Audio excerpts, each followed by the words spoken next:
Hallelujah. જય હો પિતાનો, જય હો પિતાનો, જય હો પિતાનો, જય હો પિતાનો, જય હો પુત્ર ઈસુનો, જય હો પુત્ર ઈસુનો, જય હો પુત્ર ઈસુનો, જય હો પુત્ર ઈસુનો, જય હો પવિત્ર આત્માનો, જય હો પવિત્ર આત્માનો, જય હો પવિત્ર આત્માનો. જય હો પવિત્ર આત્માનો. Hallelujah, hallelujah, hallelujah, hallelujah, hallelujah. Hallelujah. Charisma વાલા ભાઈઓ અને બહેનો, ગ્વાદાલુપેના માતા મરિયમના આ તહેવાર નિમિત્તે આપ સૌનું અમે સ્વાગત કરીએ છીએ. આપણે આ પર્વની ઉજવણી કરીએ એની શરૂઆત જ પ્રભુની આરાધનાથી કરીએ છીએ. આપણા સૌની શ્રદ્ધા છે, વિશ્વાસ છે કે આપણા પ્રભુ જીવતા અને જાગતા પ્રભુ છે. અન્ય લોકોને ઈશ્વરની કલ્પના કરવી પડે કે ઈશ્વર કેવા હોય, પણ આપણી આગળ જે પ્રભુ પ્રગટ થયા છે એ પ્રભુ ઈસુના રૂપમાં પ્રગટ થયા છે. અને આ પ્રભુ ઈસુ પોતાની જાતને રોટી રૂપમાં ઢાળે છે. અને છેલ્લા 2000 વર્ષથી આપણી આ શ્રદ્ધા અડીખમ છે કે આ રોટલી એ રોટલી નથી પણ સાક્ષાત પ્રભુ ઈસુ છે. ઘણા લોકોને અનુભવ થયા છે. પ્રભુ ઈસુનો સાક્ષાત્કાર કર્યો છે આ રોટલીમાં. મેં પોતે સ્વયં સાક્ષાત્કાર કર્યો છે. અને એટલે જ ખ્રિસ્ત લગ્ન બાદ સૌથી વધારે પ્રિય જો કોઈ મારી પ્રાર્થના હોય તો એ છે આરાધનાની પ્રાર્થના. અને આજે ગ્વાદાલુપેના માતા મરિયમના પર્વ નિમિત્તે આપણે એની શરૂઆત કરીએ છીએ પ્રભુની આરાધના દ્વારા, પ્રભુની સ્તુતિ કરીને. 10નો સમય છે અને આપણે બરાબર શરૂ કરીએ છીએ. જે તે ફાધર પ્રી સંસ્કાર લાવવાના હોય આપણે તૈયાર થઈ જઈએ.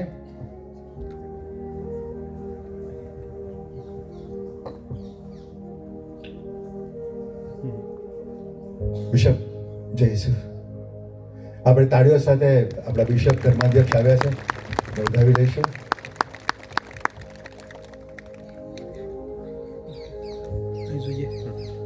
આપણે એક ભજનથી શરૂઆત કરીએ જેથી કરીને આપણે આપણી જાતને, આપણા મનને, આપણા હૃદયને, આપણા શરીરને, આપણી આત્માને પ્રભુની હાજરીમાં ઢાળી દઈએ.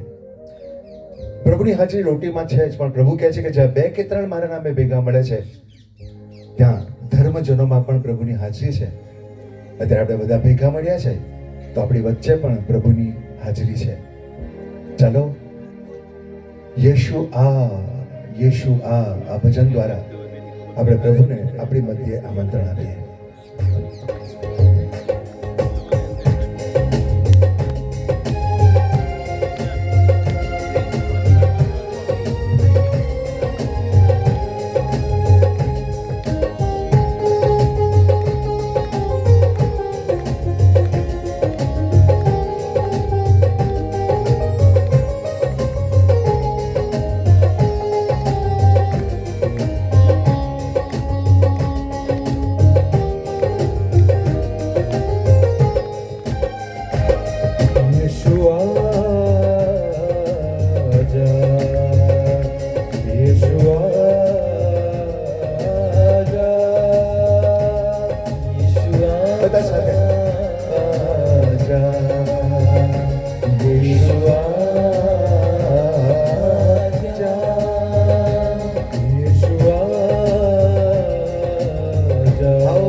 પ્રભુ ઈસુ અત્યારે રોટી રૂપમાં આપણી વચ્ચે પધારી રહ્યા છે.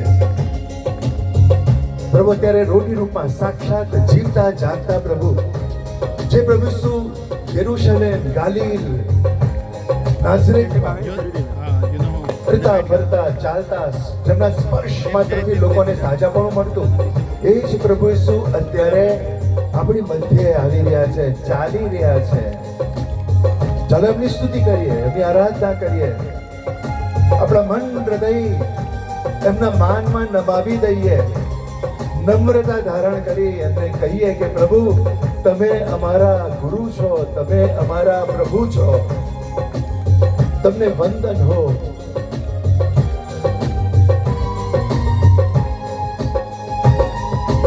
मेरे प्रभु मेरे यीशु आजा, मेरे घर में मेरे दिल में आजा. मेरे प्रभु मेरे यीशु आजा, मेरे घर में मेरे दिल में आजा. मेरे प्रभु मेरे यीशु आजा, मेरे घर में मेरे दिल में आजा. मेरे प्रभु मेरे यीशु आजा, मेरे घर में मेरे दिल में आजा. यीशु आजा, यीशु आजा, यीशु आजा, यीशु आजा. Hallelujah, hallelujah, hallelujah. Hallelujah, hallelujah, hallelujah. Hallelujah, hallelujah, hallelujah. Hallelujah, hallelujah, hallelujah. Hallelujah, hallelujah, hallelujah. Hallelujah, hallelujah, hallelujah. Hallelujah, hallelujah, hallelujah. Hallelujah, hallelujah, hallelujah. Hallelujah, hallelujah, hallelujah. Hallelujah, hallelujah, hallelujah. Hallelujah, hallelujah, hallelujah. Hallelujah, hallelujah, hallelujah. Yeshua आजा, Yeshua आजा, Yeshua आजा, Yeshua आजा, Yeshua आजा, Yeshua आजा, Yeshua आजा, Yeshua आजा. प्रेमी दाता प्रेम देने आजा, शांति दाता शांति देने आजा. प्रेमी दाता प्रेम देने आजा, शांति दाता शांति देने आजा. प्रेमी दाता प्रेम देने आजा, शांति दाता शांति देने आजा. प्रेमी दाता प्रेम देने आजा, शांति दाता शांति देने आजा. यीशु आजा,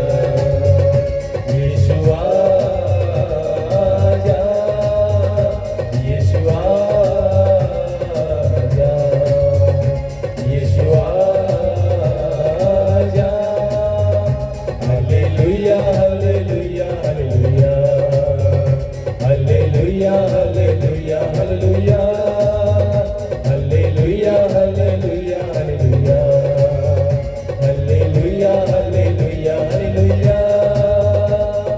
Hallelujah, hallelujah, hallelujah. Hallelujah, hallelujah, hallelujah.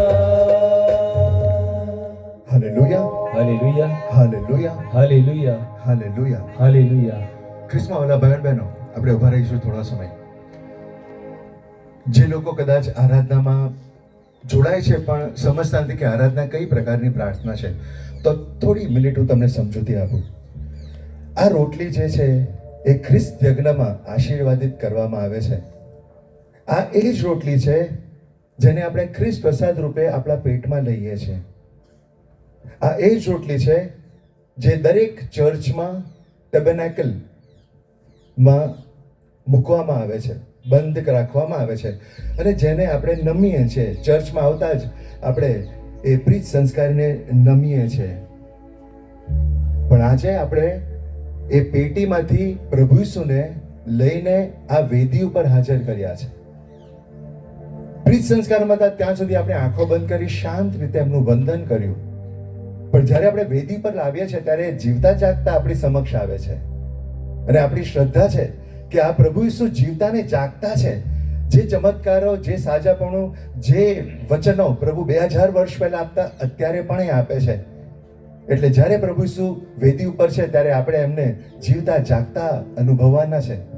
અને એટલે કરિશ્માઈ પ્રાર્થનાઓમાં લોકોનો વિશ્વાસ વધે છે કારણ કે એમાં અનુભવ કરે છે. ભલા બહેનો, જો પ્રભુ ઈસુ અત્યારે આપણી સામે જીવતા જાગતા હોય તો આપણે આપણા બધી જ ઇન્દ્રિયો દ્વારા એમની સ્તુતિ કરવાની છે. પ્રભુ ઈસુ કહે છે માથીનો શુભ સંદેશ 7મો અધ્યાય અને 2જી કલમમાં, તમે જે માપે આપશો એ માપે તમને આપવામાં આવશે. પ્રભુએ આપણને મોં આપ્યું છે, પ્રભુએ કાન આપ્યા છે, હાથ આપ્યા છે, પગ આપ્યા છે. આપણે જ્યારે કોઈ ઉત્સવમાં હોઈએ છીએ, લગ્નમાં પ્રસંગમાં હોઈએ છીએ ત્યારે આપણે એ આપણો આનંદ આખા શરીરથી વ્યક્ત કરે છે, નૃત્ય કરીને વ્યક્ત કરે છે કારણ કે આપણે આનંદમાં હોઈએ છીએ. જ્યારે આપણે કોઈ બર્થડે પાર્ટીમાં હોય તો તાળીઓ પાડીએ છીએ, ગીતો ગાઈએ છીએ, પગ અને કમરને હલાવી આપણે આનંદ વ્યક્ત કરીએ છીએ, પૂરા મનથી, પૂરા શરીરથી આનંદ વ્યક્ત કરીએ છીએ. તો જ્યારે પ્રભુ ઈસુ આપણી સામે છે ત્યારે આપણે કેવળ મોંથી પ્રભુની સ્તુતિ કરીશું, ગાઈને, કે પછી તાળીઓ વગાડીને? પ્રભુએ હાથ પણ આપ્યા છે. તો આ તાળીઓ કેવળ બર્થડે પાર્ટીમાં વગાડવાની છે? કેવળ કોઈ સમારંભમાં કોઈને પુરસ્કૃત કરવામાં આવે ત્યારે વગાડવાની છે? શું આ મારા હાથો પ્રભુ ઈસુ માટે વાગી શકે? તાળીઓ પ્રભુ માટે વાગી શકે? મારું શરીર પ્રભુએ આપ્યું છે એ કેવળ લગ્નમાં ડાન્સ કરવા માટે જ? શું આ શરીરને હું પ્રભુ ઈસુ માટે વાપરી શકું? પ્રભુના માનમાં જેમ દાવીદ નાચ્યા હતા એ રીતે પૂરા શરીરથી હું પ્રભુની સ્તુતિ કરી શકું છું? તો આજે તમને સૌને આમંત્રણ છે. જીવતા ને જાગતા પ્રભુ છે. પ્રભુ કહે છે જે માપે આપશો એ માપે તમને આપવામાં આવશે. જો હું પ્રભુની મોંથી સ્તુતિ કરીશ, મોંથી ચમચી જેટલું આપીશ તો પ્રભુની કૃપા મને ચમચી જેટલી મળશે. જો મારા હાથો પણ ઉપયોગ કરીશ પ્રભુની સ્તુતિ કરવા માટે તો પ્રભુની કૃપા એથી વધારે. અને જો મારા કમર, હાથ, શરીર, આખા શરીર દ્વારા હું પ્રભુની સ્તુતિ કરીશ તો પ્રભુનું વચન છે જે માપે આપશો એ જ માપે તમને આપવામાં આવશે. Hallelujah, hallelujah, hallelujah. ફરી એકવાર ભજન ગવાશે યેશુઆ અને આપણે તાળીઓ વગાડી પૂરા આનંદ સાથે આજે ગૌદાલુપેના માતા મરિયમના માનમાં આવ્યા છે ત્યારે શરૂઆત કરીએ છીએ પ્રભુની આરાધના દ્વારા. તો ચાલો પૂરા શરીરથી, પૂરા મનથી, પૂરા હૃદયથી, પૂરા આત્માથી આપણે પ્રભુની આરાધના અને પ્રભુની સ્તુતિ કરીએ. યેશુઆ.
ફરી એકવાર दाता जीवन देने आजा, मुक्ति दाता मुक्ति देने आजा। यीशु आजा, यीशु आजा, यीशु आजा, यीशु यीशु यीशु आजा, यीशु आजा, यीशु आजा,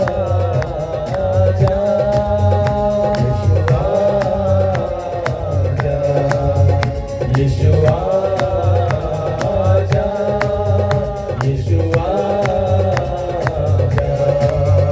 यीशु आजा, यीशु आजा, यीशु आजा,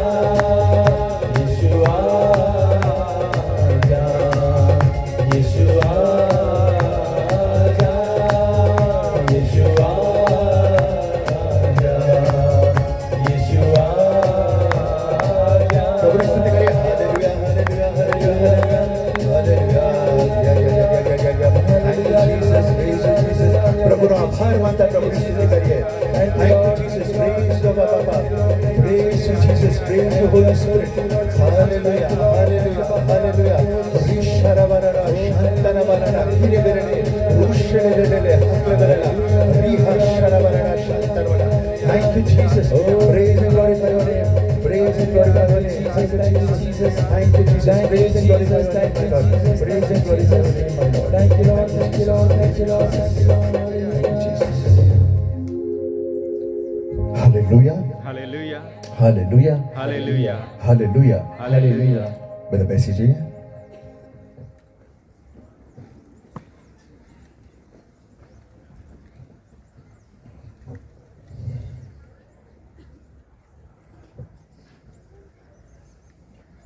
બરાબર બહેનો, આરાધનામાં આપણે પ્રભુની સ્તુતિ કરીએ છીએ.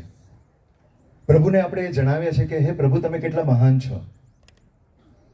તો મારો પ્રશ્ન એ છે કે શું પ્રભુ ઘમંડી છે કે પ્રભુને ગમે છે લોકો એમના વખાણ કરે, ગમે છે કે મારી સ્તુતિ કરો, હું કેટલો મહાન છું, વધારે સ્તુતિ કરો, મને ગમે છે. શું ઈશ્વર એવા છે? પ્રભુની સ્તુતિ કરવી એટલે શું? પ્રભુની આરાધના કરવી એટલે શું? ચલો સંક્ષેપમાં સમજીએ. પહેલો યોહાન 5મો અધ્યાય અને 19મી કલમમાં સંત યોહાન લખે છે કે આખો સંસાર શૈતાનના તાબામાં છે.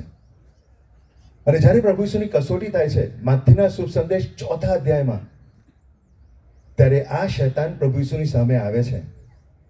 અને આ શૈતાન પ્રભુ ઈસુને કહે છે, હે ઈસુ, આ વિશ્વમાં જે બધું દેખાય છે ને, જાહો જલાલી, ધન, વૈભવ બધું દેખાય છે ને, એ બધું મારું છે. તું જો મને નમ, તારી ગરદન જો મને ઝૂકે, અર્થાત જો તું મારી આરાધના કરે તો આ બધું હું તને આપી દઈશ. તને શું જોઈએ છે? ધન, વૈભવ, માન, સન્માન, હોદ્દો, આ બધું જોઈએ છે ને? આ બધું મારા અધિકારમાં છે. આ સંસારનું બધું મારા અધિકારમાં છે. શરત એક જ છે, તું તારું માથું મને ઝુકાવો, મારી આરાધના કર. અને તારે પ્રભુ શું કહે છે કે આરાધના તો કેવળ સાચા પરમેશ્વરની થશે, આ મારું માથું તો કેવળ સાચા ઈશ્વરે નમશે, હું તારી આરાધના નહીં કરું. અને એનું પરિણામ એ આવ્યું કે શૈતાન એની પાછળ પડી ગયા, ઈસુની પાછળ પડી ગયો. અને છેવટે વધસ્તંભ પર નિર્દય રીતે અપમાન કરીને, અન્યાય કરીને, વસ્ત્રો કાઢીને, કરપીને, ઘાવ આપીને ક્રૂસ પર જડી દેવામાં આવ્યો. દુઃખ પડ્યું. અને એનું કારણ શું ખબર છે? કારણ કે પ્રભુ ઈસુએ શૈતાનની આરાધના કરવાની ના પાડી. અને જો કદાચ પ્રભુ ઈસુ માની ગયા હોત અને કહેતા ઓકે ઓકે શૈતાન, હું તને ઝૂકું છું, તારી આરાધના કરું છું, તો ક્રૂસ પણ ના હોત અને દુઃખ પણ ના હોત. હાલેલુયા. બરાબર. આરાધના શું છે ખબર છે? આરાધનામાં આપણે, શૈતાન જોવે છે બધું, પણ આરાધનામાં આપણી આ ગરદન, આપણું જીવન પ્રભુને નમે છે. આપણે પ્રભુની સ્તુતિ કરીએ છીએ અને એમ કરીને શૈતાનને એક મેસેજ આપે છે કે શૈતાન, અમે આ સંસારમાં છે અને અમે પણ આ નિર્ણય લઈએ છીએ, તું અમને માન, મોભ, પ્રશંસા, તું અમને કશું ના આપ, ધન દોલત કશું ના આપ, વૈભવ કશું ના આપ, અમને કશું નથી જોતું. તારે જે કરવું હોય કરી લે. અમારી આ ગરદન તો, અમારું આ માથું તો અમારા પ્રભુને નમશે, સાચા ઈશ્વરને નમશે. તારે પરિણામમાં અમને દુઃખ આપવું હોય તો દુઃખ આપ, પણ આ મારું જીવન, આ મારું શરીર તો કેવળ પ્રભુ ઈસુની આરાધના કરશે. Hallelujah, hallelujah. એટલે આરાધના સામાન્ય પ્રાર્થના ન સમજતા, આરાધના એક નિર્ણય છે. નિર્ણય એ છે કે જે થાય એ, મને દુઃખ પડે તો દુઃખ પડે, મને મુશ્કેલી પડે તો મુશ્કેલી પડે, મને બીમારી પડે તો બીમારી પડે, હું તો કેવળ જીવનના છેલ્લા શ્વાસ સુધી પ્રભુને જ નમવાનો અને પ્રભુને જ માનવાનો. મારું જીવન પ્રભુને જ સમર્પિત છે. વાલા બહેનો, આરાધના આ નિર્ણયની પ્રાર્થના છે, આપણો નિર્ણય. અને શૈતાન આ જોવે છે અને એટલા માટે પ્રભુ શું કહે છે કે મારે કારણે તમને બહુ સહન કરવું પડશે. અમુક લોકો ખોટો પ્રચાર કરે છે કે ઈસુની જેટલા પાછા આવશો એટલું પ્રભુ સાજાપણુને સુખ સમૃદ્ધિ આપશે. પ્રભુ ઈસુ સંસારનું કશું આપણને પ્રોમિસ નથી કરતા. પ્રભુ શાશ્વત જીવન પ્રોમિસ કરે છે, શાશ્વત જીવન, સ્વર્ગનું સુખ, પિતા પરમેશ્વર સાથેનું જીવન આપણને આપવા તૈયાર છે. અને એટલા માટે જ આખા બાઇબલના હાર્દમાં, કેન્દ્રમાં જો કોઈ એક વચન હોય, એક વચન જેને કહેવાય કે central summary of Bible, theme of Bible, તો એ છે યોહાન 3:16 કલમ. આખું બાઇબલ આ કલમને ઉપર લખાયું છે. ઈશ્વરને જગત ઉપર એટલો તો પ્રેમ હતો, જગતની જગ્યાએ તમે પોતાનું નામ લખી દો. માનો કે અત્યારે હું મારું નામ લખું, અથવા સ્ટીવનભાઈ ત્યાં બેઠા એમનું નામ લખું. ઈશ્વરને સ્ટીવનભાઈ પર એટલો તો પ્રેમ હતો કે તેમણે પોતાના એકના એક પુત્રને આપી દીધો, જેથી જે એની ઉપર શ્રદ્ધા રાખે, જે એને નમે, એની સ્તુતિ કરે, શૈતાનની નહીં, સંસારની નહીં, સંસારની નહીં. ઘણા લોકો સંસારને નમે છે, સંસારના વૈભવને નમે છે, કેનેડાના વિઝાને નમે છે, અમેરિકાના વિઝાને નમે છે, ઓસ્ટ્રેલિયાના વિઝાને નમે છે, સંસારનો વૈભવ જોઈએ છે, ઝૂકે છે. ક્યાંક કદાચ માથું પ્રભુની આગળ હોય પણ હૃદય તો સંસારમાં ઝૂકેલું છે.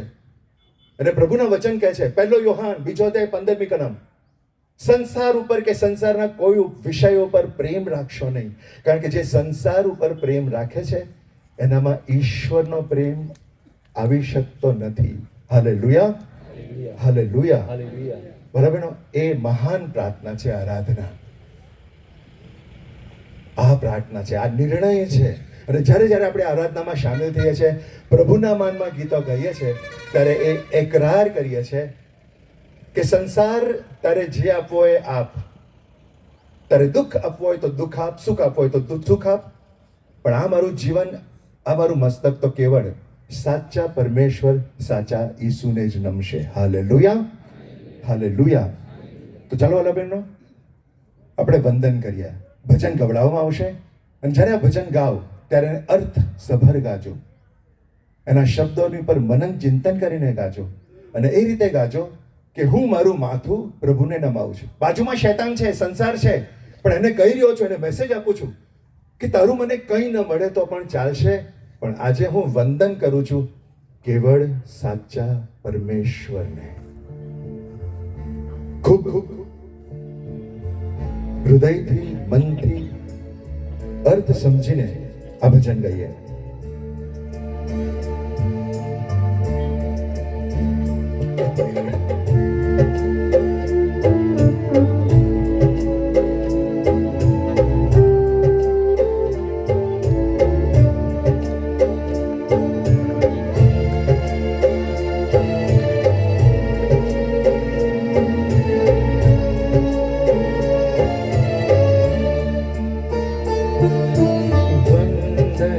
કરીએ વારંવાર, વંદન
જોડીને વારંવાર હાથ જોડીને વારંવાર, હાથ જોડીને વારંવાર,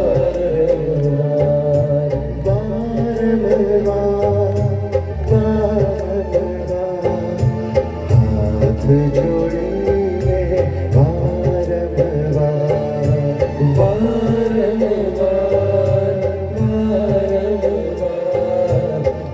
હાથ જોડીને વારંવાર, પાય પડીને વારંવાર પાય પડીને વારંવાર પાય પડીને વારંવાર, પાય પડીને વારંવાર, વારંવાર,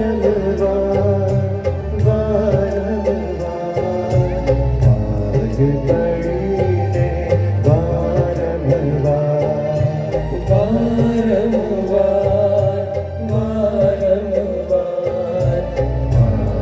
પડીને વારંવાર,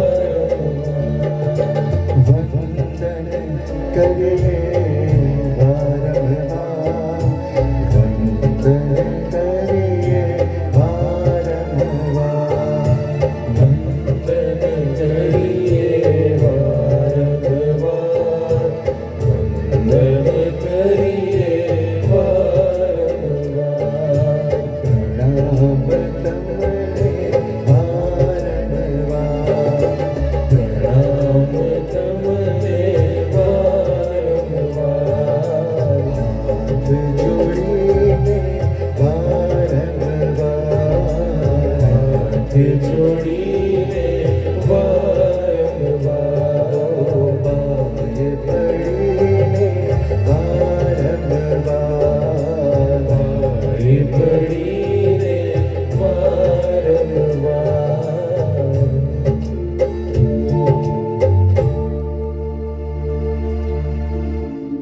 બધા શાંત ચિત્તે બેસીએ ટટ્ટાર બેસી જાઓ અને આપણા બધાનું ધ્યાન પ્રભુ ઈસુ તરફ. આંખો ખોલીને પ્રભુને જુઓ. અત્યારે આંખો બંધ ન કરો, કારણ કે જીવતા જાગતા પ્રભુ ઈસુ આપણી સામે છે. આ ધ્યાન શિબિર નથી કે આપણે આંખો બંધ કરીએ. આંખો ખુલ્લી રાખીએ. પ્રભુ ઈસુ અત્યારે જીવતા જાગતા આપણી સામે છે, રોટી રૂપમાં હાજર છે. એમને નિહાળીએ. રૂબરૂ આપણી સામે અત્યારે પ્રગટ થયા છે પ્રભુ ઈસુ. પ્રભુ આપણને જોઈ રહ્યા છે. આપણા બધાનું સ્કેનિંગ કરી રહ્યા છે પ્રભુ. આપણા મનમાં ચાલતા એક એક વિચારને પ્રભુ જોઈ રહ્યા છે. આપણા હૃદયનો ભાર જોઈ રહ્યા છે. આપણી શરીરની એક એક બીમારીઓને જોઈ રહ્યા છે. અને ભલે ને આ સંસાર શૈતાનના તાબામાં હોય, પણ મારો પ્રભુ સર્વસમર્થ છે. અને જો પ્રભુની ઈચ્છા થઈ અને જો પ્રભુની યોજનામાં હશે તો અત્યારે કેવળ પ્રભુની દ્રષ્ટિ દ્વારા પ્રભુ આપણને સાજાપણું આપી શકે છે. આપણા મનના ભારને લઈ શકે છે. ગઈકાલનો શુભ સંદેશ, ઓ ભારથી લદાયેલા હો, થાકેલા હો, તમે મારી પાસે આવો. અને આજે આપણે પ્રભુ ઈસુની પાસે જઈએ છીએ. પ્રભુ તમારા વચન પાડો. અમે બધા સૌ તમારી પાસે આવ્યા છે મારા પ્રભુ. અમારો ભાર, અમારો બોજ, અમારા પાપ, અમારી નબળાઈઓ, અમારી ઈચ્છાઓ, અમારી અંતરેષણાઓ, અમારી મનોકામનાઓ બધી લઈને આવ્યા છે. અમારા સ્વપ્નો લઈને આવ્યા છે. અમારી પીડા તમારે ચરણે મૂકીએ છે પ્રભુ.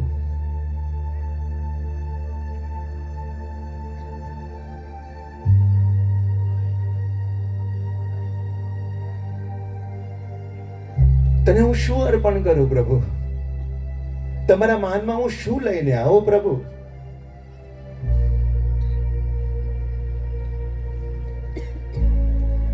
અર્પણ કરું શું, અર્પણ કરું, ભેટ ધરું શું તને,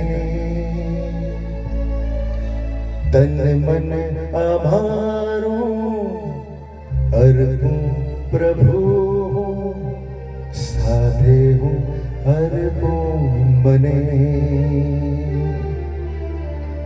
અર્પણ કરું શું, અર્પણ કરું, ભેટ ધરું શું તને, તન મન આભારું અર્પું પ્રભુ,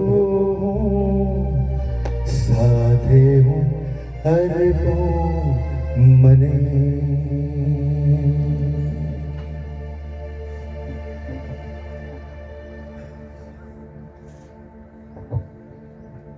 થોડો સમય પ્રભુને જોયા કરીએ. પ્રભુ આપણને જોઈ રહ્યા છે ને આપણે પ્રભુને જોઈએ. કોઈ પ્રાર્થના નહીં, મનમાં કોઈ પ્રાર્થના નહીં, કોઈ માંગણીઓ નહીં. અત્યારે કોઈ માંગણી પણ ન કરતા, કેવળ દર્શન, કેવળ અનુભવ.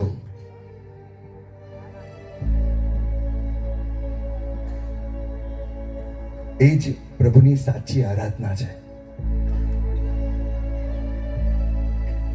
પ્રભુ સાથે એકાત્મતા સાધવી. જેમ પ્રભુ ઈસુ પોતાના પિતા સાથે એક હતા અને એ કહે છે કે હું અને મારા પિતા એક છે.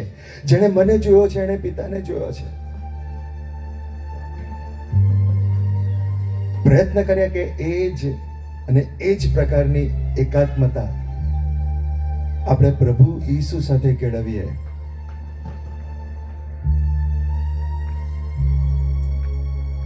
ગુજરાતીમાં કહેવત છે, સંગ તેવો રંગ. જેનો સંગ કરીએ એવા આપણે બની જઈએ. જો ખરાબ લોકોનો સંગ કરીશું તો આપણામાં પણ એવી ખરાબ વૃત્તિઓ આવશે. જે લોકો ગાળો બોલે છે, અપશબ્દ બોલે છે, એમનો સંગ કરીશું તો અનાયાસે આપણા મોંથી પણ અપશબ્દો નીકળશે. સંગ તેવો રંગ. તો આરાધનામાં આપણે પ્રભુ ઈસુનો સંગ કરીએ છીએ, પ્રભુની સાથે રહીએ છીએ, એમની પાસે બેસીએ છીએ, મરિયમની જેમ. જ્યારે આપણે આરાધના કે ખ્રિસ્ત જગતમાં નથી હોતા ત્યારે આપણે માર્થાની જેમ વ્યસ્ત હોઈએ છીએ, આપણા સંસારમાં વ્યસ્ત હોઈએ છીએ.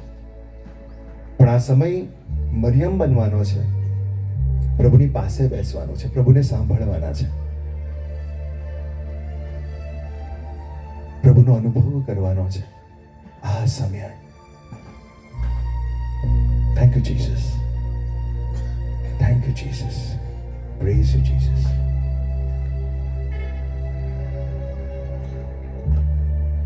Hallelujah. Hallelujah. Hallelujah. Hallelujah. Hallelujah. બરાબર. દરેક આરાધના પહેલા આરાધના કંડક્ટ કરવી એ સહેલી નથી. કોઈક વાર કોઈ વ્યક્તિને મેં કહેતા સાંભળ્યા કે આરાધના કરવું એટલે શું? બૂમો પાડવાની, 3-4 વાર હાલેલુયા જોર જોરથી બોલવાનું, જોર જોરથી બોલવાનું એટલે આરાધના થઈ જાય. ના, આરાધના કરવી એટલે પ્રભુનું માધ્યમ બનવું. પ્રભુ અત્યારે મારા શરીરનો ઉપયોગ કરશે, હું પ્રભુનું માધ્યમ બનું છું. પ્રભુ પોતાની વાણી મારા દ્વારા ઉચ્ચારશે, તમારા લોકો સુધી પહોંચાડશે. હું અત્યારે પ્રભુનો સેવક છું. પ્રભુ મારા માસ્ટર છે, ગુરુ છે. પ્રભુ હવે મારા દ્વારા તમારી સાથે વાતો કરશે. અને જ્યારે હું તૈયારી કરતો હતો કે આજની આરાધનામાં પ્રભુ શાના વિશે લોકોને સંબોધવા છે, કયો મેસેજ લોકોને આપવો છે, ત્યારે પ્રભુએ જે પ્રેરણા આપી, અને છેલ્લા 1 મહિનાથી હું જ્યાં જાઉં છું ત્યાં પ્રભુ મને આ પ્રેરણા આપે છે. આપણી શ્રદ્ધાનું મૂલ્યાંકન. વર્ષ પૂરું થવા આવ્યું, ડિસેમ્બર મહિનો આવ્યો, લગભગ અડધો ડિસેમ્બર પર પૂરો થયો. હવે થોડા દિવસો પછી આપણે કેલેન્ડરની તારીખો બદલીશું. 2024 લખતા હતા, 2025 લખીશું. કેવળ વર્ષ પૂરું નથી થતું, જીવન પણ પૂરું થતું જાય છે. સમય જેમ વીતતો જાય છે એમ હું મારા અંતિમ દિવસની નજીક આવું છું. અને પ્રભુ આજે આપણને મૂલ્યાંકન કરાવે છે, આપણી શ્રદ્ધાનું મૂલ્યાંકન. આજે ખૂબ આનંદ થાય છે કે આ પવિત્ર જગ્યાએ ગ્વાદાલુપેના માતા મરિયમની આ પવિત્ર પુણ્ય ભૂમિમાં આપણે સૌ શ્રદ્ધાળુ ભાઈઓ બહેનો ભેગા થયા છે. આજે ચાલો પ્રભુની હાજરીમાં માતા મરિયમની મધ્યસ્થી દ્વારા આપણે આપણી શ્રદ્ધાનું મૂલ્યાંકન કરીએ. ખૂબ નમ્રતાપૂર્વક હું મારી જાતનું પણ મૂલ્યાંકન કરું છું. અત્યારે શ્રદ્ધાના 7 સ્તરો હોય છે. 7 સ્ટેજીસ ઓફ ફેથ, અથવા તો પવિત્રતાના, આધ્યાત્મિકતાના 7 પડાવ હોય છે.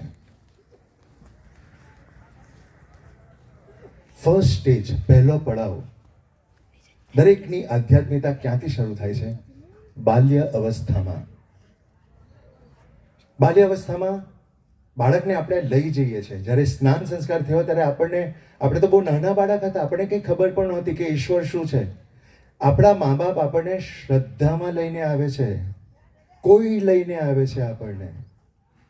ફર્સ્ટ સ્ટેજ ઓફ આધ્યાત્મિકતા, પહેલું સ્તર એ છે બાલ્ય અવસ્થા.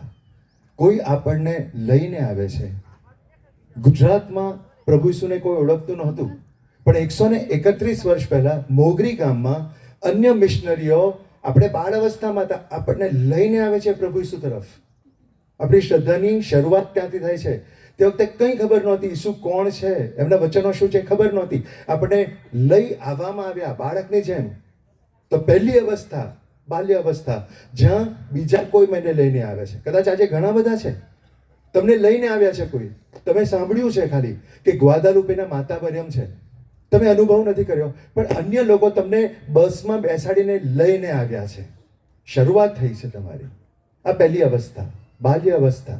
કોઈ આપણને લઈને આવે શ્રદ્ધામાં. આ પહેલી અવસ્થા. ત્યારબાદ આધ્યાત્મિકતાની બીજી અવસ્થા. આપણે આવી તો ગયા, પછી આપણે શું કરીએ છીએ? બાળક મોટું થાય છે અને પોતાના મા બાપનું અનુકરણ કરે છે. Imitation, the stage of imitation. એ અનુકરણ કરે છે. મમ્મી પપ્પાને જુએ છે, પપ્પા મમ્મી આમ કરે છે તો બાળક પણ આમ કરે. પપ્પા મમ્મી સાંજે ગુલાબ માળા લઈને બેસે એટલે બાળક પણ ગુલાબ માળા લઈને બેસે. મારા ઘરમાં જ્યારે હું ગઉં ત્યારે મારો ભત્રીજો છે, મારા ભાઈઓ છે, એમના દીકરાને એમના બાળકો પણ છે. ચોથી પેઢી, ત્રીજી પેઢી. તો મારી ભત્રીજી આહના, એને કંઈ ખબર નથી, બહુ નાની છે, એને ખબર નથી ગુલાબ માળા શું, માતા મરિયમ શું, ખબર નથી. પણ એ ઇમિટેશન કરે છે, અનુકરણ કરે છે. સ્નાન સંસ્કાર દ્વારા એ શ્રદ્ધામાં આવી તો ખરી, પણ હવે એનો બીજો સ્ટેજ શરૂ થાય છે અને એ છે અનુકરણનું. એ ગુલાબ માળા લે છે, પછી આમ જોશે અને પછી આમ કરશે, પછી જોશે પપ્પા આમ કરે છે તો આમ કરશે. એ રીતે વાલા ભાઈનો આપણે આધ્યાત્મિકતાના બીજા સ્તરમાં, બીજા લેવલમાં, બીજા સ્ટેજમાં આવ્યા છે, અને છે અનુકરણ. આપણે અનુકરણ કરીએ છીએ. ઘણા બધા અન્ય ભાઈ બહેનો કંઈ સમજતા નથી, આપણે સમજણ નથી પડતી, પણ આપણે એનું અનુકરણ કરીએ છીએ. માહિમ ચર્ચની અંદર, મુંબઈમાં માહિમ, માઉન્ટ મેરી, વેલાંકણીમાં ઘણા અન્ય ધર્મના લોકો જાય છે. હજી સુધી એમને અનુભવ નથી થયો, પણ અનુકરણ કરે છે. આપણું જોઈને એ લોકો પણ કંઈ કરવાનો પ્રયત્ન કરે છે. બીજો સ્ટેજ અનુકરણ. ત્યારબાદ ત્રીજો સ્ટેજ આવે છે અને એ છે ધાર્મિકતાનો stage. Religiosity. We become religious. હવે અનુકરણ કરીને હવે હું મારી પોતાની ધાર્મિકતા કેળવું છું. એક પ્રાર્થના કરવાની મને ટેવ પડે છે, એટલે હવે હું રોસાળ બોલું છું. હવે હું ધાર્મિક બન્યો છું, એટલે હું દેવળમાં જઉં છું. હજી સુધી મને સંપૂર્ણપણે અનુભવ નથી થયો, પણ હવે હું ટેવ પાડું છું, દર રવિવારે દેવળમાં જઉં છું. હવે મારી ધાર્મિકતા કેળવાય છે, હું ધાર્મિક બનું છું. બાહ્યાચાર, ધાર્મિકતા એટલે બાહ્યાચાર. હવે હું અલગ અલગ સ્થાનોમાં જઉં છું, પવિત્ર સ્થાનોમાંની મુલાકાતો લઉં છું. હું 14 સ્થાન ફરું છું, ગુલાબ માળા બોલું છું, આરાધનાઓમાં જઉં છું. હવે હું ધાર્મિક બન્યો છું. I become religious. બહુ સરસ. આ ત્રીજો સ્ટેજ છે, થર્ડ સ્ટેજ. હું ધાર્મિક બનું છું. દરેક ધાર્મિક પ્રવૃત્તિઓમાં હું સહભાગી બનું છું. પણ વાલા બહેનો, થોડુંક સભાન બનીએ. ધાર્મિકતા પર અટકી ન જઈએ. કદાચ આપણા બધાને લાગશે કે ફાધર હું 4 વાર ગુલાબ માળા બોલું છું, ફાધર હું દિવ્ય ધ્યાનની પ્રાર્થના કરું છું, ક્રિયાઓ કરું છું, હું આ કરું છું, હું આ કરું છું. એટલે હું ધાર્મિક છું, કરેક્ટ, વેરી ગુડ, ગુડ, સરસ, ગુડ. પણ હવે ચોથા સ્ટેજમાં પહોંચવાનું છે, અને ચોથો સ્ટેજ છે વ્યક્તિગત અનુભવનો સ્ટેજ, પર્સનલ એક્સપિરિયન્સ. ચોથો સ્ટેજ, ફોર્થ લેવલ. આ ધાર્મિક પ્રવૃત્તિઓ કરીને એ વ્યક્તિને પર્સનલ અનુભવ થાય છે, વ્યક્તિગત અનુભવ થાય છે. અને હવે એને જિજ્ઞાસા આવે છે, એને હવે પ્રભુ ઈસુ વિશે વધુ જાણવું છે. તો હવે બાઇબલ વાંચતો થાય છે, હવે બાઇબલ ઉપર મનન ચિંતન કરે છે, કારણ કે હવે વ્યક્તિગત અનુભવ થયો છે, પ્રભુ ઈસુનો અનુભવ થયો છે, માતા મરિયમનો અનુભવ થયો છે. હવે એ જિજ્ઞાસા એની વધારે ને વધારે જાગૃત થાય છે. હવે પ્રભુને વધુ ઓળખવાનો પ્રયત્ન કરે છે, ધ્યાનમાં બેસે છે, પ્રાર્થનામાં બેસે છે.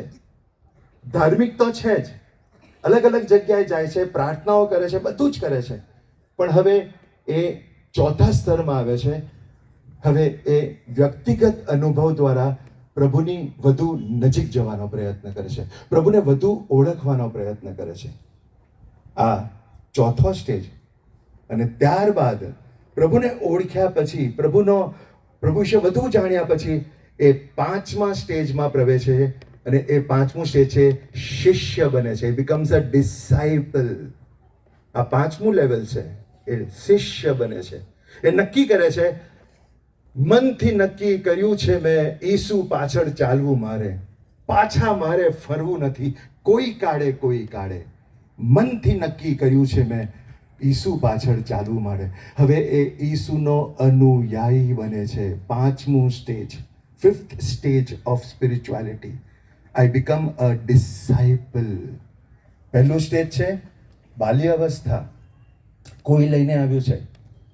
બીજું સ્ટેજ છે ઇમિટેશન, અનુકરણ કરું છું, દેખાદેખી કરું છું. દેખાદેખી એટલે બધા જાય છે તો હું જાઉં, બસમાં સીટ ખાલી હતી એટલે હું પણ બેસી ગયો, અનુકરણ. કદાચ અમુક લોકો એવા હશે કે ફાધર બસ ખાલી જતી હતી એટલે ભાઈ કોણે કીધું આવો એટલે ભાઈ ફાધર હું પણ બેસી ગયો, જે આવે અનુકરણ. વેરી ગુડ, નો પ્રોબ્લેમ, આ પણ એક લેવલ છે. ત્રીજું સ્ટેજ છે ધાર્મિકતા. પછી મારી વ્યક્તિગત પ્રાર્થનાની ટેવ પડે છે મને, હવે હું મારું એક જીવન ડિસિપ્લિન બને છે, હું ધાર્મિક બનું છું. અને ધાર્મિક સ્ટેજ એ ઇમ્પોર્ટન્ટ સ્ટેજ છે. મારું જીવન શિસ્તતાનું જીવન બને છે, ડિસિપ્લિન્ડ પ્રેયર લાઈફ મારી થાય છે. પણ ત્યાં પૂરું થતું નથી, હું આગળ વધું છું, વ્યક્તિગત અનુભવ. અને જ્યારે વ્યક્તિગત અનુભવ થાય છે ત્યારે હું વધુ જિજ્ઞાસા, વધુ ક્યુરિયાસિટી થાય છે કે આ પ્રભુ કોણ છે. હું બાઇબલ વાંચું છું, અન્ય જગ્યાએ જાઉં છું, રિટ્રીટ્સ ભરું છું, રિટ્રીટ્સ ભરીને પ્રભુના વચનો સાંભળીને સમજવાનો પ્રયત્ન કરું છું. હવે આ વ્યક્તિગત સ્ટેજમાં મારામાં બદલાવ આવે છે, મારા સ્વભાવમાં બદલાવ આવે છે. ધાર્મિકતામાં કદાચ બદલાવ નહીં આવે, કદાચ હું ગુલાબાણા બોલતો હોઉં, વેરી ગુડ. પણ જો તમને જાણવું હોય કે તમારામાં તમે ચોથા સ્ટેજમાં આવ્યા કરીને તો એ જોવાનું કે આ ગુલાબમાળા બોલ્યા પછી હું વધુ પ્રેમાળ બન્યો, વધુ નમ્ર બન્યો. આ બે વસ્તુ આપણે આપણી જાતને પૂછવાની છે. આ બધું જ કર્યા પછી, આ બધી જ યાત્રાઓ કરીને મારામાં પ્રેમ વધ્યો, હું વધુ નમ્ર બન્યો, મારી શ્રદ્ધા વધી, મારી ચિંતા કરવાની કુટેવ ઘટી. આ મૂલ્ય છે, આ મારું મૂલ્યાંકન છે. ચોથા સ્તરમાં હું પ્રભુ વિશે વધુ જાણવાનો પ્રયત્ન કરું છું, મારા જીવનમાં બદલાવ આવે છે. અને ત્યારબાદ હું પાંચમા સ્ટેજમાં પહોંચું છું, પાંચમું સ્તર. અને એ છે હું શિષ્ય બનું છું, ડિસાઇપલ. હું શિષ્ય બનું છું. અને હવે આ પાંચમા સ્ટેજમાં શું થાય છે, હું ડિસાઇપલ બનું ત્યારે હું સભાનતાપૂર્વક ઈસુ જેવો કે ઈસુ જેવી બનવાનો પ્રયત્ન કરું છું. મારું બોલવું, મારું વિચારવું, મારું મન ઈસુ જેવું બની જાય છે. આ પાંચમા સ્ટેજમાં હું શિષ્ય છું. લોકો અપમાન કરે અને જો હું પાંચમા સ્ટેજમાં હોઉં તો હું એનું અપમાનનો જવાબ પ્રેમથી આપીશ, કારણ કે હું ઈસુ જેવો બન્યો છું, ઈસુનો શિષ્ય બની ગયો છું. હવે મારામાં ઈસુને પ્રગટાવવાના છે. લોકો હવે મારામાં ઈસુ જોશે. આ શિષ્યનો સ્ટેજ છે, ફિફ્થ સ્ટેજ. બરાબર ને? હું લોકોને કહું છું કે એટલીસ્ટ તમારા જીવન દરમિયાન એક વ્યક્તિ, ઓછામાં ઓછી એક વ્યક્તિ એવી હોવી જોઈએ જે તમને જોઈને એમ કે એ તારામાં મેં ઈસુને જોયા, તારા જીવનમાં હું ઈસુને જોઉં છું. ત્યારે માનજો કે આપણું જીવન ધન્ય થઈ ગયું. Hallelujah, hallelujah. એ પાંચમું સ્ટેજ શિષ્ય બનું છું, શિષ્ય. ઈસુમાં એવો એકાત્મતા મારામાં આવી જાય છે કે હવે મારી વાણી, મારા વિચારો, મારી ઈચ્છાઓ, મારા કાર્યો બધું ઈસુ જેવું બની જાય છે. હું ઈસુનો શિષ્ય બની ગયો છું. આ 5મું સ્ટેજ, 5મું સ્તર. અને ત્યારબાદ વાલાભાઈનો 6થું લેવલ આવે છે, અને એ છે હું હવે પ્રેષિત બનું છું. I become a apostle. હવે મને અનુભવ થયો છે, હવે મારે લોકોને આ અનુભવ આપવો છે. મારે લોકોને, હું પ્રેષિત બન્યો છું, મારે ઇવેન્જલાઇઝેશન કરવું છે, મારે લોકો સુધી આ સંદેશ પહોંચાડવો છે. અને આજ બિશપ અહીંયા બેઠા છે એટલા માટે નહીં, પણ એમની સાથે ઘણો સમય વિતાવ્યો છે. એ અમારા પણ ધર્મ પ્રાંતના બિશપ હતા, અને એમની સાથે પેટછૂટી વાતો કરી છે. અને એમના મનમાં, હૃદયમાં એક અપોસ્ટલ જીવે છે, અને એમની એક ઈચ્છા છે કે લોકો સુધી ઈસુને પહોંચાડીએ. અને એટલા માટે સલૂણ, એમની શરૂઆત, સલૂણના પાયા બિશપે રોપ્યા છે ત્યાં, ડિવાઇન મર્સી સેન્ટર, કે લોકો આવે અને પ્રભુની વધુ નજીક આવે ને પ્રભુના વચનો લોકો સાંભળે. ત્યારબાદ કદાચ તમારામાંથી કોઈ જાણતું નહીં હોય, પણ નગરાનો જે વિચાર છે એ આ જ બિશપના મનમાં આવ્યો હતો કે આપણે નગરાને પાછું ઊભું કરીએ અને એને થકી આપણે લોકોને પ્રભુ તરફ વાળીએ. ધર્મ પ્રાંતનું વિભાજન થયું, અને અહીંયા આવ્યા, આ જ ડાયસિસમાં આવ્યા, અને અહીં આવીને એમને પ્રભુએ પ્રેરણા આપી, માતા મરિયમની પ્રેરણા થઈ, અને અહીંયા ગ્વાદાલુપેના માતા મરિયમનું સ્થાન અહીંયા એમણે શરૂ કર્યું. એમની પ્રેરણા કેમ? કારણ કે એમનામાં એક પ્રેષિત છે. મેં તો અનુભવ કર્યો, હું તો શિષ્ય બની ગયો, હવે મારે લોકો સુધી શુભ સંદેશની ઘોષણા કરવી છે. આ 6થું સ્ટેજ છે. હવે હું આ મારા અનુભવને મારા સુધી સીમિત નહીં રાખું, મારે લોકો સુધી આ અનુભવ પહોંચાડવાનો છે, લોકોને પ્રભુ તરફ વાળવા છે. આ છે પ્રેષિત બનવું. 6th stage of spirituality is I become an apostle. The first stage, all those of you who do not understand Gujarati completely, first stage is infancy, stage of infancy. Second stage, I become imitation, stage of imitation. Third, religiosity, I become religious.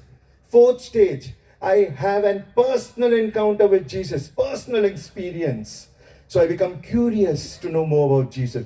Fourth stage, then I enter into the 5th stage, the stage of discipleship. I become disciple of Jesus. And then I enter into the 6th stage, 6thું stage, અને છે હું પ્રભુનો પ્રેષિત બનું છું. 7મું stage પણ છે, પ્રેષિત બની ગયો. હવે 7મું સ્ટેજ છે શહીદ. શહીદ બનું છું હું.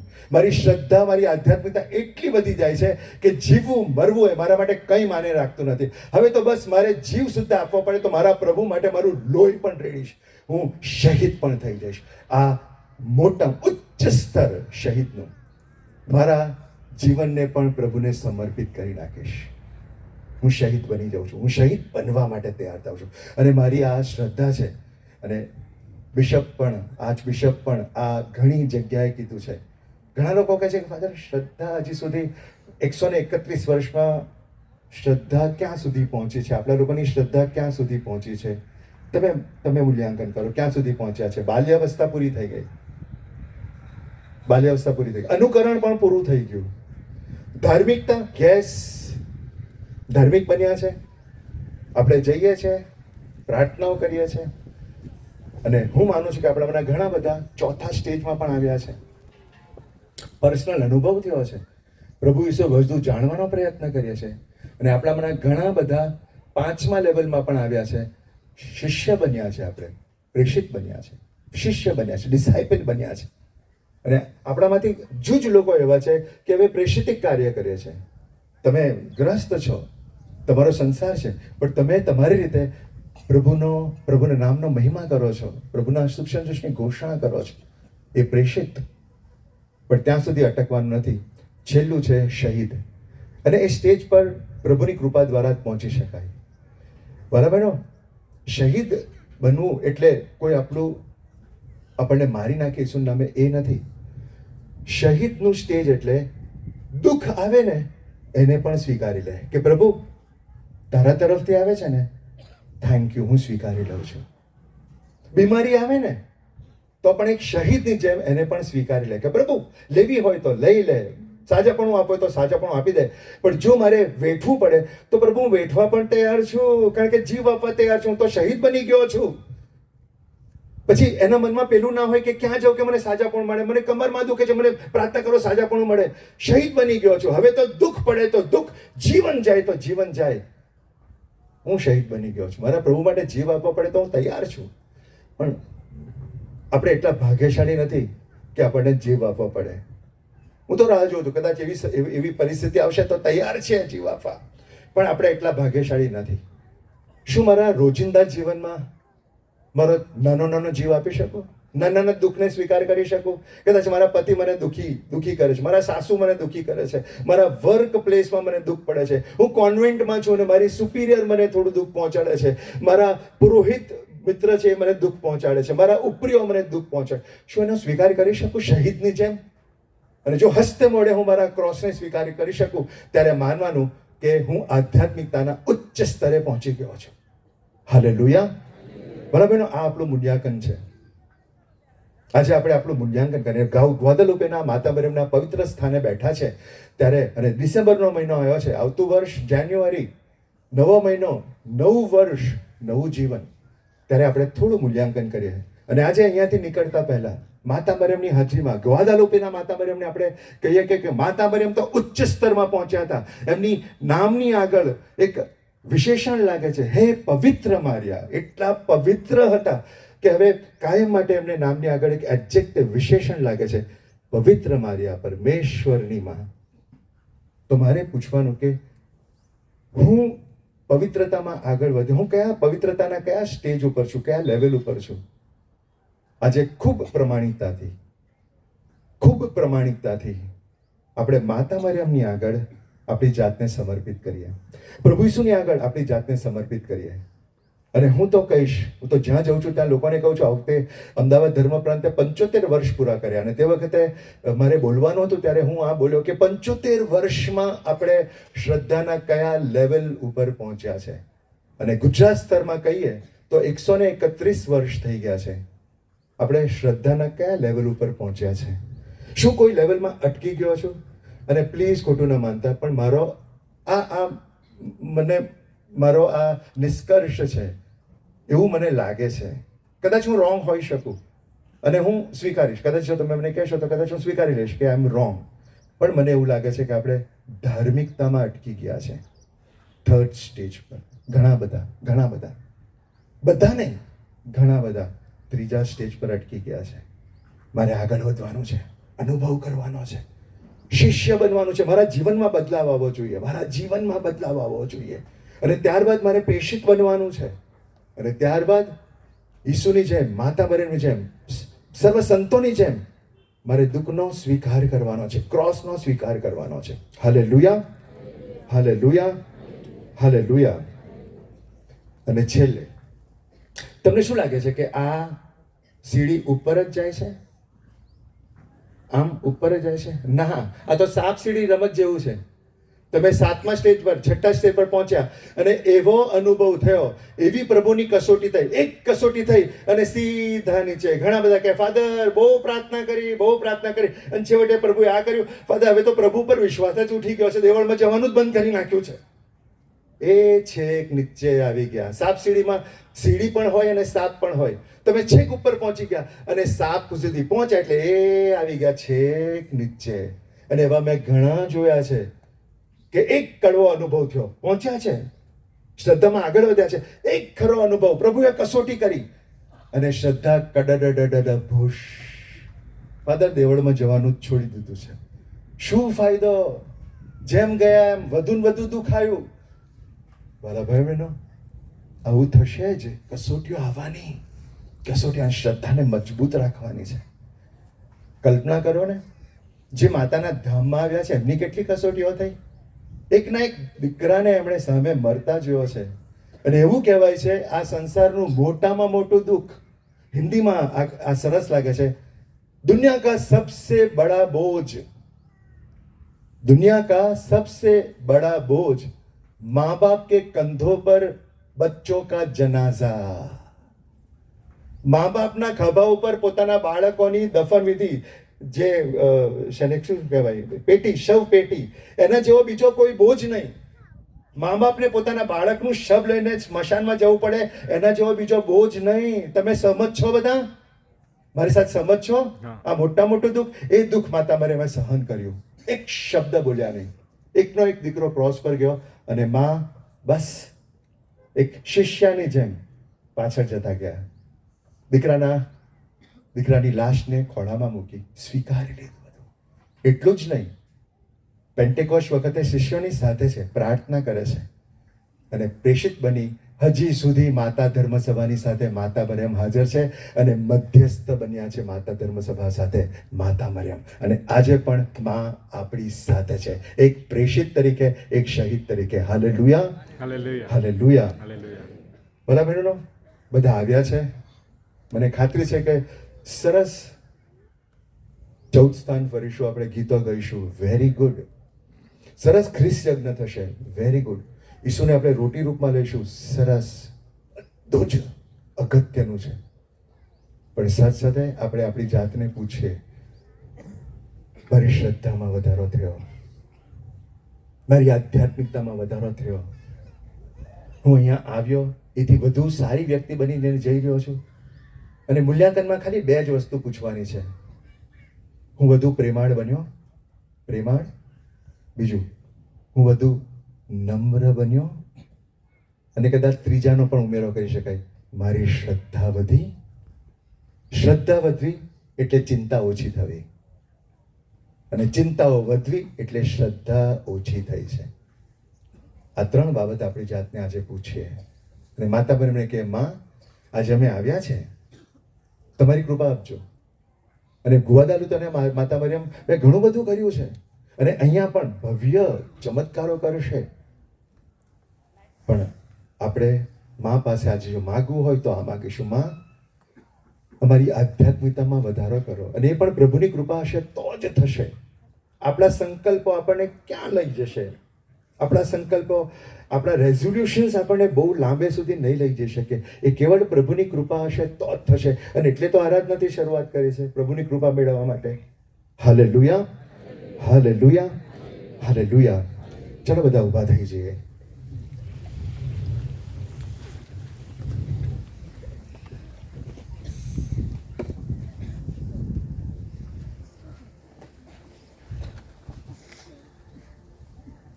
આપણે પ્રભુના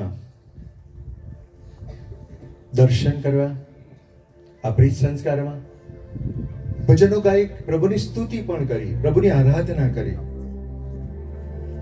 ત્યારબાદ પ્રભુની હાજરીમાં, માતા મરિયમના ધામમાં આપણે આપણું મૂલ્યાંકન કર્યું કે હું ક્યાં છું. અને હવે એ સમય આવ્યો છે કે જ્યારે આપણે પ્રભુની કૃપા યાચીશું. પ્રભુ ઈસુ પોતે કહે છે, યોહાનનો શુભ સંદેશ 15મો અધ્યાય 5મી કલમમાં, મારા વિના તમે કશું કરી શકો એમ નથી. ઈસુને બાજુમાં રાખીને આપણે કશું જ ન કરી શકીએ, કંઈ પણ ન પહોંચી શકીએ. એમની કૃપા, એમની હાજરી આપણા જીવનમાં હશે તો જ આપણે કરી શકીશું. તો આજે આપણા સંકલ્પો આપણને આધ્યાત્મિકતાના શિખર સુધી નહીં લઈ જઈ શકે. હા, ઈશ્વરની કૃપા લઈ જઈ શકે. અને પ્રભુ કહે છે કે ઈશ્વર ઘમંડીઓથી વિમુખ થઈ જાય છે પણ નમ્ર ઉપર કૃપા વરસાવે છે. તો અત્યારે હું નમ્ર બની પ્રભુના આશીર્વાદ મેળવું અને પ્રભુને કહું કે પ્રભુ મારામાં બદલાવ લાવો. પ્રભુ મને તમારી કૃપાથી ભરી દો કે જેથી કરીને તમારા શિષ્યો જે પ્રમાણે એક યોગ્ય શિષ્ય બન્યા, પ્રેષિત બન્યા અને શહીદ પણ બની ગયા, પ્રભુ તમે મારા જીવનનો પણ એ જ રીતે ઉપયોગ કરો.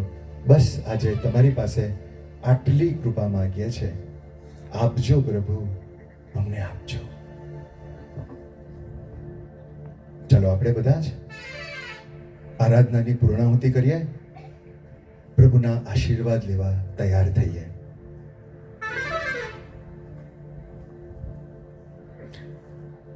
આપણા મહાધર્માધ્યક્ષ થોમસ મેકવાન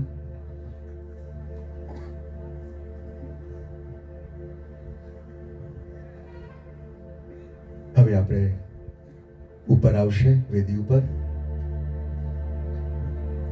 અને આપણે એમના દ્વારા પ્રભુ ઈસુના આશીર્વાદ મેળવીશું.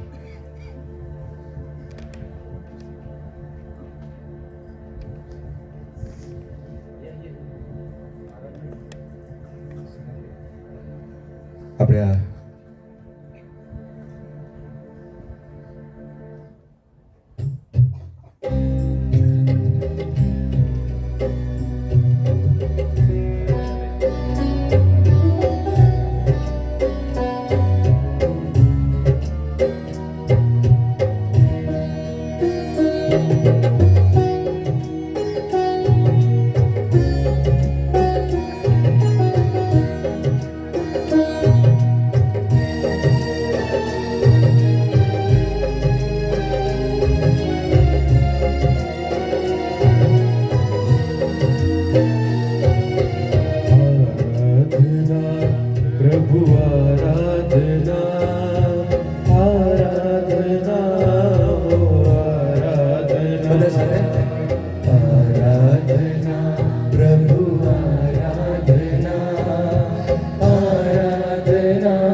દિવ્ય જીવન ભાતું પ્રભુએ એમને આપ્યો.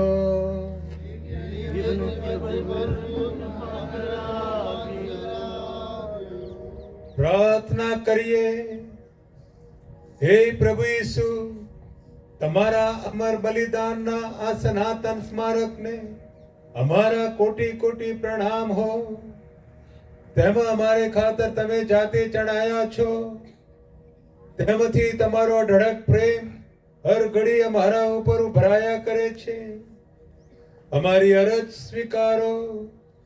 અમારા દેહ અને રુધિરના સંસ્કારની અમે ભક્તિથી આરાધના કરીએ ને અમારા જીવનમાં એની અલૌકિક શક્તિનો અનુભવ કરી કૃતાર્થ થઈએ. તમને અમારી આ પ્રાર્થના છે. તમે પિતા અને પવિત્ર આત્માની સાથે સાક્ષાત પરમેશ્વર છો, સર્વના જીવનદાતા છો. આમેન.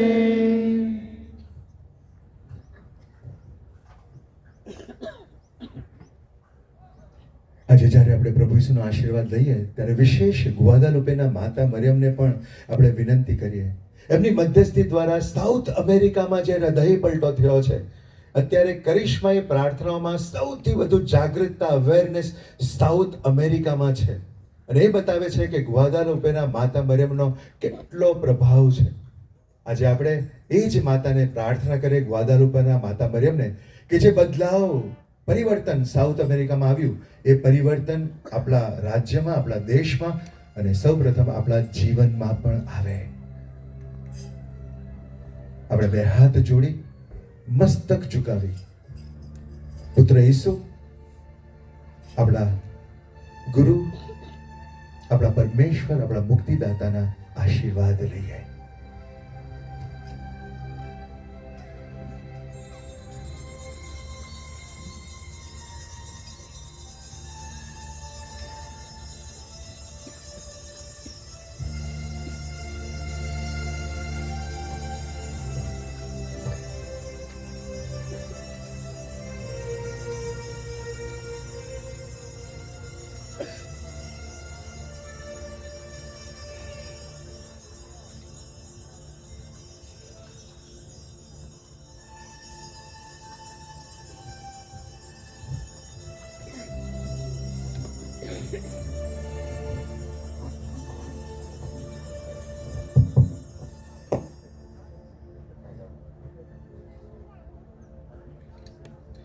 राजाओं का राजा है वो, प्रभु का प्रभु है.